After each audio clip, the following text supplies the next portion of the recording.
जय हिंद साथियों, मैं जितेंद्र कुमार आप सभी का टारगेट 90 बैच पर अभिनंदन करता हूं। साथियों, आप सभी जानते हैं ये टारगेट 90 बैच आप सभी के लिए मैं प्रस्तुत किया हूं, जो कि रेलवे ग्रुप डी पर आधारित है। साथियों, इस बैच के माध्यम से आप सभी को मैंने कई वीडियो को यूट्यूब चैनल पर अपलोड कर दिया है। यदि आप अभी तक उससे लाभान्वित नहीं हुए हैं तो एसपी मंत्रा क्लासेस चैनल पर सर्च कीजिए और वहां पर एक फोल्डर बना हुआ है, फाइल बना हुआ है साथियों, टारगेट 90 बैच से, जिसपे मैं बहुत सारे वीडियो को जो अभी हाल ही में एग्जाम होने वाला है आरआरबी एनटीपीसी क्या बोलते हैं इसको, ग्रुप डी का, उससे रिलेटेड सारे प्रश्नों को मैं उसमें करा रहा हूं टाइप बाय टाइप और चैप्टर वाइज करते हुए साथियों। तो साथियों, यहाँ पे आज जो हमारा टॉपिक चलेगा वह कंपाउंड इंटरेस्ट का चलेगा। जिससे पहले कि आप हमारे चैनल पर आप नए व्यूअर हैं, आप चैनल को सब्सक्राइब कर लीजिए और बेल आइकन को दबा दीजिए ताकि हमारे नए वीडियो का नोटिफिकेशन आप तक सबसे पहले पहुंच सके साथियों। ठीक है, और इसे दोस्तों तक पूरी तरह शेयर कीजिए। साथियों, आज के इस क्लास को आप हमारे साथ जुड़े रहिएगा, शुरू से अंत तक वीडियो को देखिएगा। और हाँ साथियों, बराबर कहते आ रहा हूँ, वीडियो को पूरा देखिएगा। छोटा वीडियो बनाता हूँ और पूरा देखिएगा, बहुत ही मजा आएगा आपको। आपके एग्जाम के बेसिस पर मैं आपको पढ़ा रहा हूँ। मैंने सिंपल इंटरेस्ट आपको पढ़ा दिया था, आज हमारा कंपाउंड इंटरेस्ट है। तो साथियों, जरा ध्यान दीजिएगा, ये हमारा क्लास 1 है, समझिएगा बातों को। मैंने आपको जब सिंपल इंटरेस्ट पढ़ाया था साथियों, तो एक बात बताया था कि सिंपल इंटरेस्ट में क्या होता है, प्रिंसिपल, रेट और टाइम का खेल रहता है। वही खेल कंपाउंड इंटरेस्ट में भी होता है, परंतु दोनों के बीच में अंतर ये होता है कि सिंपल इंटरेस्ट में प्रत्येक साल का जो ब्याज होता है ना, इक्वल रहता है, लेकिन कंपाउंड इंटरेस्ट पर हमें ब्याज पर ब्याज लगता है साथियों। यही अंतर है, ब्याज पर ब्याज देना पड़ता है कंपाउंड इंटरेस्ट में, जिसको हम चक्रवृद्धि ब्याज बोलते हैं हिंदी में, और अंग्रेजी में बोलते हैं कंपाउंड इंटरेस्ट। ठीक है, जबकि सिंपल इंटरेस्ट यानी साधारण ब्याज पर हमें केवल ब्याज प्रत्येक वर्ष का समान रहता था। तो साथियों, इस क्लास में मैं आपको आज बताऊंगा कि कंपाउंड इंटरेस्ट होता क्या है, इसकी भावनाएं क्या है, जो आपने बचपन में क्लास 8 में जो आपने पढ़ा है, आज मैं एक बार मैं आपको रिवीजन करा देना चाहता हूं। जरा सा फोकस कीजिएगा साथियों, यहाँ पे ध्यान दीजिए। याद है एक बात, आप ये तो जानते हैं कि ये क्या है, प्रिंसिपल है। प्रिंसिपल का मतलब क्या होता है, मूलधन। ठीक है ना, ये क्या है, ये मूलधन। और इसको बोलते हैं हम रेट, ये रेट ऑफ इंटरेस्ट होता है, जिसको हम हिंदी में बोलते हैं दर। और एक होता है टाइम, इसको बोलते हैं क्या, समय। मेरी बातों को आप समझते हुए चलिएगा साथियों। कोई प्रॉब्लम हो तो आप कमेंट बॉक्स में कमेंट करिएगा, नहीं तो मेरा व्हाट्सएप नंबर जो है ना साथियों, आप उस पर कमेंट कर सकते हैं 8789479026।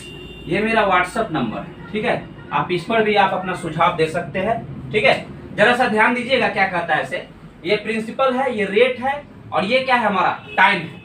यहाँ पे हमें समझना क्या है कि जब हम इस कंडीशंस के अनुसार, यदि हम याद कीजिए, जब आप 8 क्लास में रहे होंगे तो आपने कंपाउंड इंटरेस्ट में एक चीज पढ़ा होगा कि a बराबर p इंटू 1 प्लस r बट्टा 100 के पावर कितना, होल पावर कितना, t, यानी कि 1 plus r by 100 to the power t। ये आप क्या पढ़े थे, ये पढ़े थे अमाउंट निकालने का केस। अमाउंट को हम लोग क्या बोलते हैं, मिश्रधन बोलते हैं साथियों, या राशि भी बोलते हैं। कोई दिक्कत? चलिए, मैंने आपको बताया था यदि यह अमाउंट का केस हो तो आप कहिएगा कि सर कंपाउंड इंटरेस्ट क्या होगा। कंपाउंड इंटरेस्ट वाला हो, ये जो हो जाएगा वो आपका होगा मिश्रधन में से जब मूलधन को घटा देंगे, यही हमारा कंपाउंड इंटरेस्ट होगा साथियों। ठीक है, ध्यान दीजिएगा, ये तो आप पढ़ चुके हैं। ठीक है, इस चीजों को मैंने आपको एक बार आपके जेहन में ला दिया है साथियों। ठीक है, अब रह गई बात कि उन सभी सवालों को आज हम लोग जानेंगे जो हमारे एग्जाम के बेसिस पर बहुत ही महत्वपूर्ण भूमिका निभाता है ग्रुप डी में। तो साथियों, एक बात पहले आप जानिए पहले कि हम कंपाउंड इंटरेस्ट को क्या इस बड़ा मेथड से बनाएंगे, नहीं ना, इसके लिए तो शॉर्ट ट्रिक्स होना चाहिए। तो चलिए ध्यान दीजिएगा, कुछ बातें ऐसी है जिसे आज हम लोग अपने रियल लाइफ में उतारते हुए चलेंगे। जरा सा ध्यान दीजिएगा, कुछ बेसिक बात है। जैसे मान लेते हैं कि यदि प्रिंसिपल हमारा है 10,000 रुपया, सपोज कीजिए कि मैंने 10,000 रुपया किसी से लिया, ठीक है, और ये रेट ऑफ इंटरेस्ट कितना दे रहा हूं इस पर, 10% का। तो 2 वर्ष के बाद, ये समय कितना है, 2 वर्ष, तो 2 वर्ष के बाद यदि कहेगा कि हमारा चक्रवृद्धि ब्याज क्या होगा, तो हमें निकालना है। जरा सा गौर कीजिएगा। एक बात बताइए, यदि मैं इसकी चर्चा करूं 10,000 रुपए की, तो 10,000 रुपए को मुझे 2 वर्ष में चक्रवृद्धि ब्याज देना है। ये 10% रेट का मतलब क्या हो जाएगा, 1/10 होगा ना। तो 10,000 का 1/10 कितना होगा, ये हो जाएगा 1,000 रुपया। कोई दिक्कत? जबकि इधर हम 1/10 निकालेंगे तो ये भी हो जाएगा कितना, 1,000 रुपया का।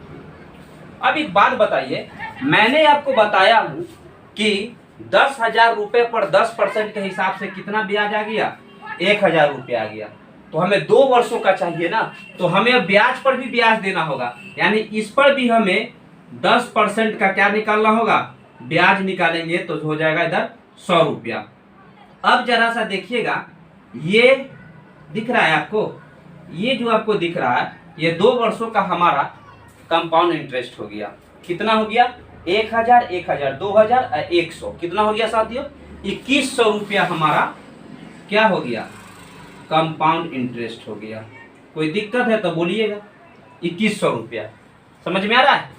चलिए, ये तो हमने जाना कि 2,100 रुपया कंपाउंड इंटरेस्ट होगा, ये भी जाने कैसे होगा। जरा से एक बात बताइए, इसको हम एक और तरीका से बना सकते हैं, ठीक है। कैसे बनाएंगे, आप इसकी भावना को समझिए और देखिएगा साथियों, बहुत ही इंटरेस्टिंग लगेगा आपको। जो तरीका आपको बेहतर लगे ना, आप उसी को फॉलो कीजिएगा। तीनों सीखिए, जरूरी तो सब कुछ जानना है।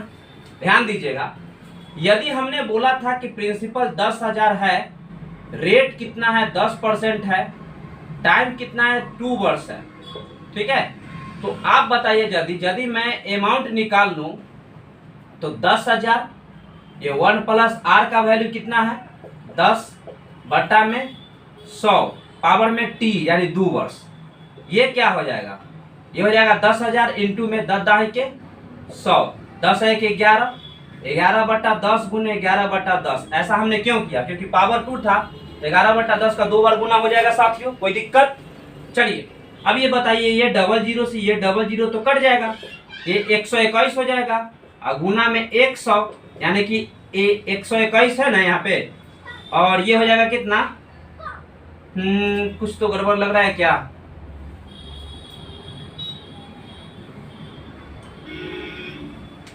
दो साल का कहा था ना, तो 10,000 का कितना हो जाएगा, ठीक तो है, 10 के 100, 10 1 11 में 10 और 11 में 10, 11 में 11 से गुना करेंगे तो कितना होगा 121, ठीक तो है।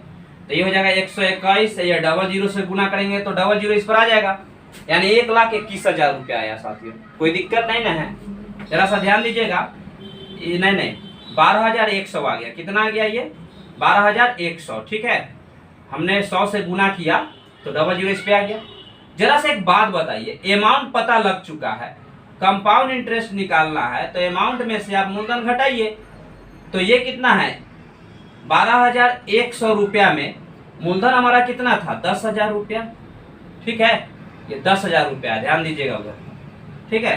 तो क्या बचेगा, 10,000 घट जाएगा तो कितना बचेगा, 2,100 रुपया बच जाएगा। कोई दिक्कत?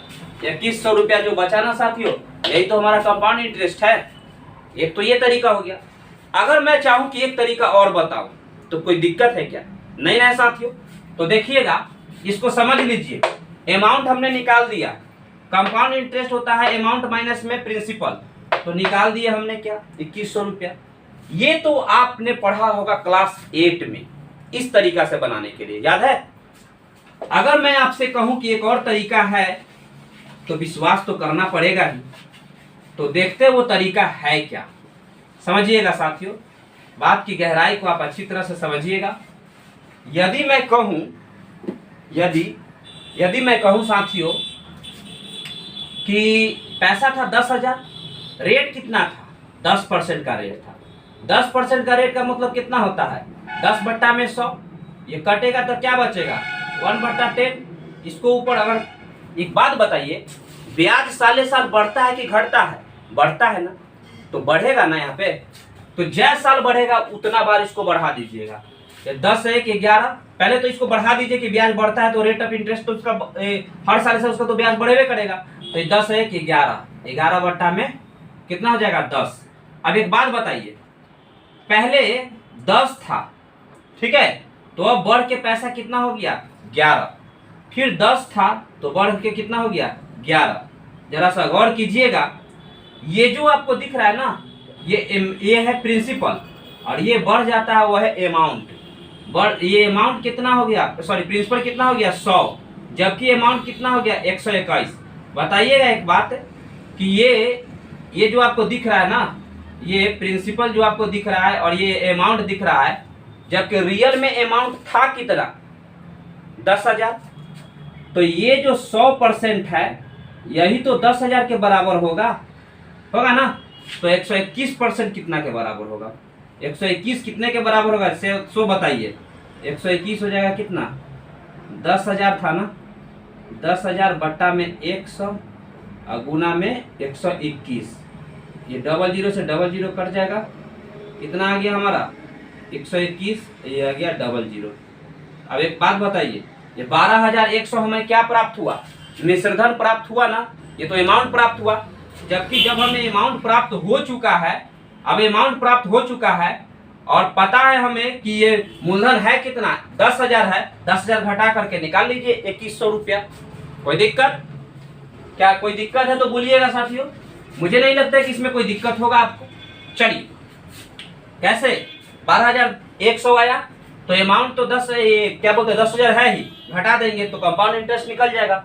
ये हमारा प्रिंसिपल ना, ये हमारा क्या लिख रहा है अमाउंट निकला, ये अमाउंट निकला है, देख लीजिए यहाँ पर, ठीक है।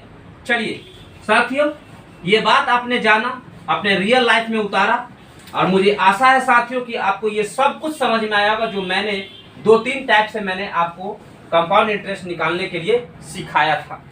तो आज हम प्रश्नों को देखेंगे साथियों, इसकी गहराई को समझेंगे और अपने रियल लाइफ में इसको हल करेंगे, और देखिएगा बड़े ही मजेदार तरीका से प्रश्नों को हल किया जाएगा साथियों, बशर्ते कि आप वीडियो में शुरू से अंत तक बने रहिएगा। याद रखिएगा साथियों, आपके अंदर वो जुनून है, वो जज्बा है, वो जज्बात है जो आप परीक्षा को आप नस्ते नाबूद कर सकते हैं, एग्जाम के पेपर को नस्ते नाबूद कर सकते हैं साथियों।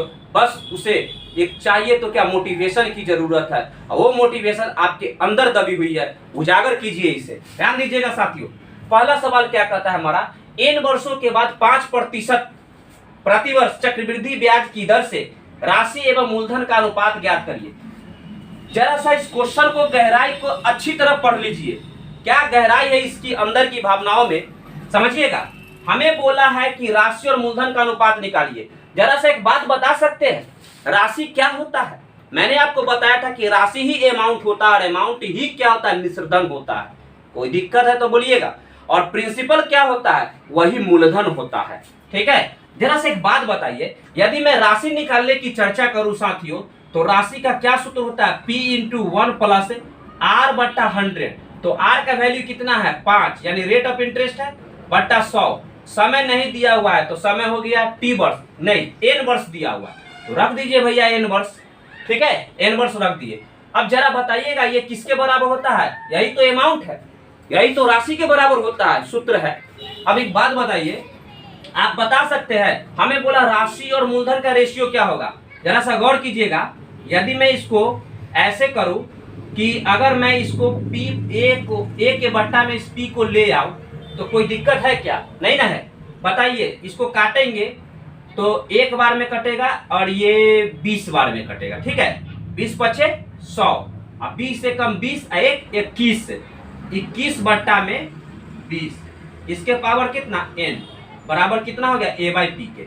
बताइए तब पावर सब पर चढ़ा हुआ है, ऊपर भी अंश में और नीचे हर में भी चढ़ा हुआ है, अलग अलग कर देंगे तो कोई दिक्कत है क्या, तब बोलिए, कोई दिक्कत नहीं है। कर दिया हमने तो A/P, इसीलिए A/P बराबर कितना होगा 21 के पावर n रेशियो 20 के पावर n। यही तो हमें पूछा गया है प्रश्नों में, और यही हमारा परम सत्य उत्तर होगा साथियों, ठीक है। हमें पूछा है राशि और ये क्या बोलते हैं प्रिंसिपल, मूलधन का अनुपात, जो कि यही राशि है मिश्रधन, और ये मूलधन का अनुपात पूछा था, हमने उस चीज को निकाल दिया साथियों। चलिए आप समझ गए होंगे, यदि नहीं समझे तो फिर से एक बार देख लीजिए। n वर्ष के बाद 5% चक्रवृद्धि ब्याज की दर पर राशि और मूलधन का अनुपात निकाला। हम जानते हैं राशि निकालने का सूत्र ये होता है, जबकि यही तो राशि है, यही सूत्र तो राशि के बराबर है। तो हमने क्या किया, इसके बट्टा में ले आया, क्योंकि हमें तभी निकाल सकते जब इसका फॉर्मूला लगाएंगे तभी निकल सकता है। ये बट्टा में आ गया p, ये इसके पावर में टूट गया है, रेशियो हमने निकाल दिया है। बड़े चलिए देखिएगा साथियों, अगले सवाल को आप देखते हुए चलिएगा। साथियों यदि वीडियो आपको अच्छा लगता हो तो लाइक कीजिएगा जरूर और शेयर कीजिएगा अपने दोस्तों तक। चैनल को अगर सब्सक्राइब नहीं किए हैं तो आप भी कीजिए सब्सक्राइब, और अपने समस्त दोस्त गणों और मित्र गणों और जितने भी परिवार के सदस्य हैं उनके पास है मोबाइल है तो उनसे कहिए इस चैनल को सब्सक्राइब करें और पूरी तरह से इसे शेयर करें साथियों। ठीक है, तो चलिए ध्यान देते हैं।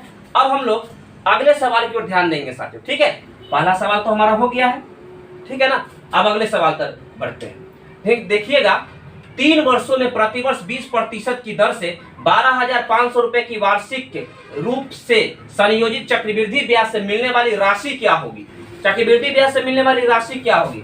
जरा सा गौर से देखिएगा, 3 वर्षों में कहता है ना, प्रतिवर्ष 20% की दर से। 20% का मतलब क्या होता है साथियों? 20/100 यानी कि 1/5। कोई दिक्कत है तो बोलिएगा।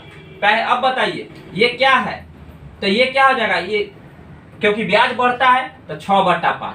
पहले 5 था तो अब 6 हो गया, फिर 5 था तो अब 6 हो गया, फिर 5 था तो फिर 6 हो गया, 3 साल तक हो गया। ये क्या था? मैंने आपको बताया हूं, याद कीजिए। मूलधन, ये क्या है? मिश्र धन। ये है प्रिंसिपल, ये है अमाउंट। जबकि इधर हम इसको देखते तो मूलधन हमारा कितना हो जाता है? 50, 25, 25, 125। ठीक है, जबकि हमारा ये कितना हो जाता है? मिश्र धन 6 36 का 216, यानी प्रिंसिपल इतना है तो मिश्रधन इतना है। ठीक है, हमें क्या बोला है कि चक्रवृद्धि ब्याज से मिलने वाली राशि क्या होगी? साथियों एक बात बताइएगा, चक्रवृद्धि ब्याज से मिलने वाली राशि क्या होगी? चक्रवृद्धि ब्याज कितना का हो जाता है? यहाँ पर ध्यान दीजिएगा। तो ये चक्रवृद्धि ब्याज कितना बढ़ गया? देखिए तो ब्याज कितना बढ़ गया है, तो 15 में से 6 गया तो 6 में से 5 गया तो 1 बचेगा, 11 में से 2 गया तो 9 बचेगा, है ना। नहीं, ये नहीं निकालना है। हमें बोला है क्या कि चक्रवृद्धि ब्याज पर दी गई मिलने वाली राशि निकालना, राशि को निकालना है ना, यानी अमाउंट निकालना है। दिख रहा है ना चक्रवृद्धि ब्याज पर? ध्यान दीजिएगा, हमारा प्रिंसिपल है कितना? ध्यान दीजिए, तो प्रिंसिपल कितना है? ये 125, जबकि रियल में कितना है? 12,500। ठीक है, अब ये कितना बार में कट जाएगा? ये 100 बार में। कितना बार में? 100 बार में। तो 216 पर कितना होगा? 100 गुने 216, ये कितना हो जाएगा? 21600, 21,600 रुपया राशि हो जाएगा ना। यही ना पूछा है, 21,600 रुपया चक्रवृद्धि ब्याज पर मिलने वाली राशि। प्रिंसिपल इतना, रियल में इतना, ताकि मिश्रधन राशि पूछा तो राशि इतना में इतना हो जाएगा। कोई दिक्कत नहीं ना है? फिर से मिला लीजिए, ये 100 बार में कट जाएगा। ठीक है, चलिए बढ़ते हैं। नोट कर लीजिए साथियों, अगर नोट करना चाहते हैं तो नोट जरूर कीजिए इसको। ठीक है, बढ़ते हैं अगले सवाल की ओर। ध्यान दीजिएगा, अब हमारा नेक्स्ट सवाल क्या कहता है, जरा देखिएगा। ये अंतिम सवाल है साथियों, और एक बात जान लीजिए, जो भी मैं पढ़ाया हूं सब अलग अलग टाइप के प्रश्न को दिया हूं इसमें। ठीक है, देखिएगा हमारा सवाल क्या कहता है। इसका आंसर कितना आया था हमको?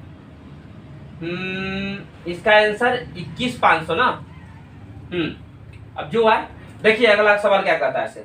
किसी धन राशि पर 2 वर्ष के लिए 15%, कितने प्रतिशत? 15% की दर पर, समझिएगा साथियों, साधारण कंपाउंड इंटरेस्ट 3225 रुपया मिलता है, तो मूल राशि क्या होगी? 15% का मतलब क्या होगा आप बताइए? 15/100 मतलब कितना? 3 × 5 = 15, ये नहीं 3 × 5 = 15 और 20 × 5 = 100। तो ये क्या है? पहले 20 था तो अब कितना हो जाएगा बढ़ के? राशि कितना हो जाएगा? 23। कितना साल के लिए कह रहा है? 2 साल के लिए। तो ये 20 है तो अब कितना हो गया? 23, 2 साल में। तो अमाउंट कितना होगा और प्रिंसिपल कितना हो जाएगा, सो बताइए आप। तो आप कहिएगा ना कि सर ये इधर वाला प्रिंसिपल इधर वाला अमाउंट होता है, तो ये प्रिंसिपल हो गया 400, जबकि अमाउंट कितना हो जाएगा साथियों?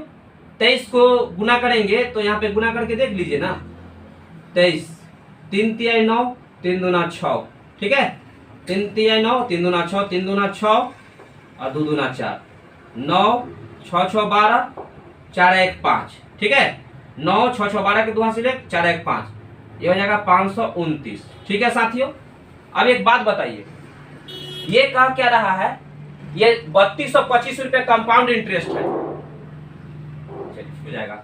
एक बात बताइए, कह रहा है कि किसी धन राशि पर 2 वर्ष के लिए ना 15% की दर से कंपाउंड इंटरेस्ट इतना दे हुआ है, जबकि हमारा यहाँ पर प्रिंसिपल इतना है और अमाउंट इतना है, तो हमारा ब्याज कितना बढ़ जाता है, सो ध्यान दीजिएगा। ये हमारा ब्याज कितना बढ़ गया, 129 बढ़ गया। यही 129 रुपया जो है दिख रहा है ना, रियल में कितने ब्याज के बराबर है, ये 3225 के बराबर है। तो हमें बोला है कि तो वो मूल राशि क्या होगी, तो मूल राशि निकालना है ना, हमें मूल राशि करा है ना, मूल राशि, यानी कि हमारा मूल राशि कितना हो जाएगा, वही क्या अमाउंट नहीं पूछा, इस बात को याद रखिएगा। हमारा मूल राशि में ये बोला है कि ये प्रिंसिपल क्या होगा, तो ये 400 पर कितना होगा, ये 3225 बट्टा में 129 और गुना में 400, ये कट जाएगा साथियों कितना बार में, 25 बार में ये कट जाएगा, ठीक है। 129 से 25 बार में कट जाएगा, तो 25 चौका 100 और डबल जीरो है तो डबल जीरो, 25 चौका 100 और डबल जीरो ये, ठीक है, ये डबल जीरो 25 चौका 100 कितना आ गया साथियों, 10,000। 10,000 क्या है, ये हमारे परम सत्य उत्तर है साथियों।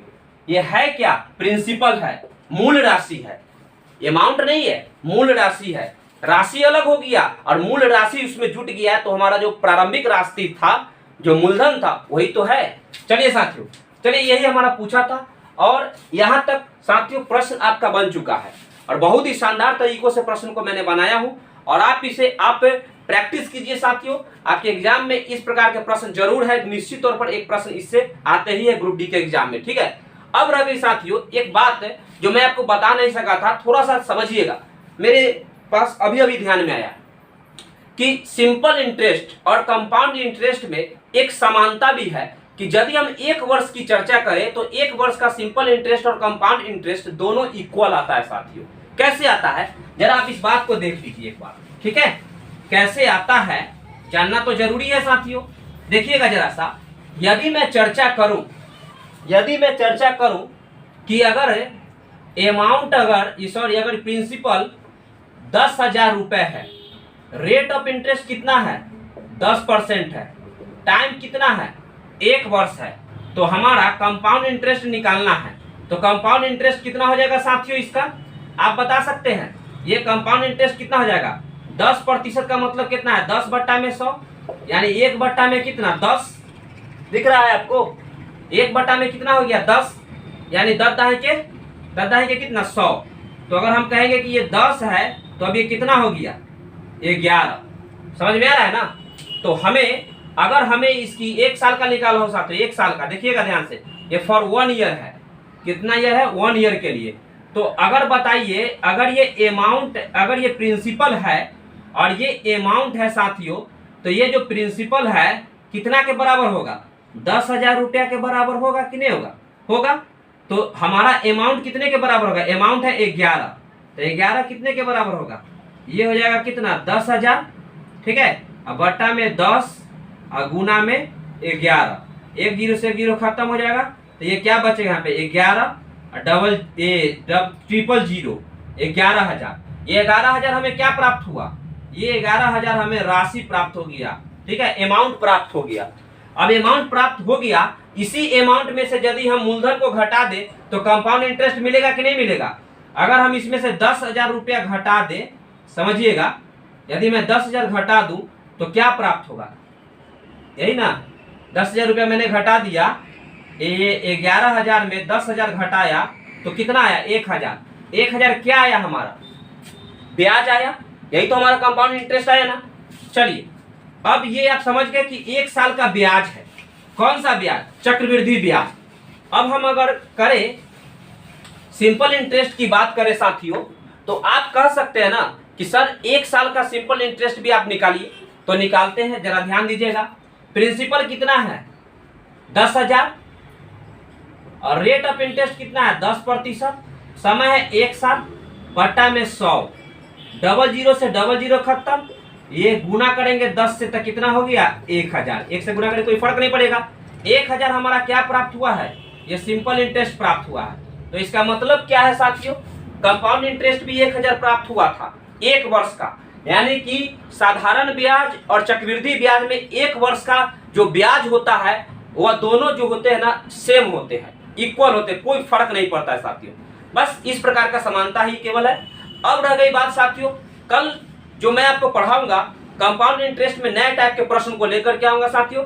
इससे पहले कि आप हमारे चैनल पर अभी तक नए व्यूअर हैं तो चैनल को सब्सक्राइब जरूर कर लीजिए साथियों, शेयर कीजिएगा वीडियो को। आपको कैसा लगा वीडियो इसे कमेंट बॉक्स में कमेंट करके जरूर बताइएगा, व्हाट्सअप कीजिएगा साथियों।